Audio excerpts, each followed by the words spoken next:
Narito na po ang finale episode ng Royal Blood, episode 70 mga kapuso.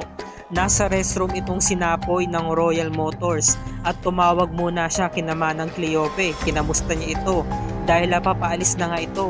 Sabi naman ni Emil, kumuha na raw siya ng bahay malapit sa kanilang mansyon para anytime makakabisita si Manang Cleope sa kanila.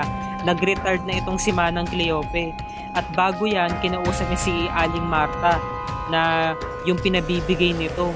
Yun pala, meron palang munting regalong sinapoy dahil nga sa ilang dekadang serbisyo ni Manang Cleope sa pamilya Royales.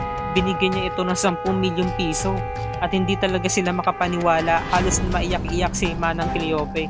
Sabi ni Napoy, kulang pa yan sa ibinayad ng pamilya namin sa inyo, sa serbisyo at pag-aalaga ninyo sa amin. Maraming salamat po, Manang Cleope. Samantalang si Anne ay aalis din pala kasi nga magbo-board siya, di ba?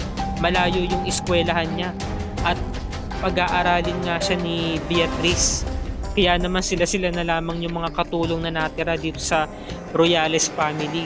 Sabi naman ni Manang Cleope, wag mo na magbo-boyfriend, mag-aral na mabuti ha. Umalis na nga tong si Manang Cleope kasama ang anak niyang si Yano. Samantala si Anne naman ang aalis